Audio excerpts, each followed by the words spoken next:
الحمد کی تسبیح ہے اس پاک ذات کے لیے جس نے ہر شے کو عدد میں گن رکھا ہے، اور درود و سلام محمد و آل محمد پر جو ہر شے کے عدد کو جانتے ہیں۔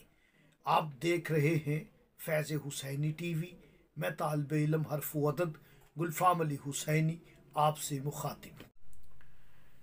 رمضان المبارک بہت ہی برکت والا، رحمت والا مہینہ ہے۔ جہنم سے نجات کا اشرا اس میں موجود ہے۔ اس میں سانس لینا عبادت ہے، اور اس مہینے میں روزہ رکھ کے سو جانا عبادت کا ثواب رکھتا ہے۔ سانس سانس تسبیح ہے۔ اللہ پاک کی برکت اور رحمت کا مہینہ ہے۔ قرآن کریم نے کہا کہ اے ایمان والو، ہم نے تم پر روزہ فرض کیا، ہم نے تم پر روزے فرض کر دیے جیسا کہ تم سے پہلے لوگوں پر فرض تھے، تاکہ تم متقی ہو جاؤ۔ سورہ بقرہ۔ اور آیت کا نشان 183، 1 + 8 9 + 3 12، یعنی 12 آئمہ کی طرف اشارہ ہے، ان کی ولایت کی طرف اشارہ ہے، 12ویں امام کی طرف اشارہ ہے۔ میرے مولا کی معرفت کے ساتھ روزہ رکھیں، 12 آئمہ کی معرفت کے ساتھ روزہ رکھیں۔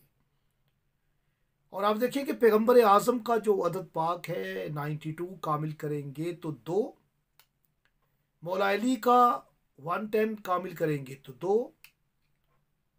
یہی رمضان کا عدد ہے۔ رے کے 200، میم کے 40، زواد کے 800، الف کا 1، نون کے 50، 1091، 1091، یہ رمضان کا عدد ہے۔ کامل کریں گے تو 2 عدد آئے گا۔ یہ اللہ پاک کا اسم ہے جو کہ آپ کو مالا مال کر دے گا، رزق میں اضافہ ہوگا، کاروبار میں ترقی ہوگی، فتح و کامیابی ہوگی۔ 1091 عدد ہے الغنیو، الف کا 1، لام کے 30، غین کے 1000، نون کے 50، چھوٹی یہ کے 10، الغنیو۔ پڑھا کرے رمضان میں، اٹھتے بیٹھتے پڑھے، چلتے پھرتے پڑھے، نماز کے بعد پڑھے۔ 2 کا عدد ہے، 200 مرتبہ پڑھ لے، 2 تسبیحاں کر لے، اٹھتے بیٹھتے بھی پڑھتے رہے۔ اور رمضان میں شب قدر میں، لیلۃ القدر میں آپ الغنیوں کی لو بنا کے اپنے پاس رکھیں گے، سارا سال رزق میں اضافہ رہے گا، ترقی کاروبار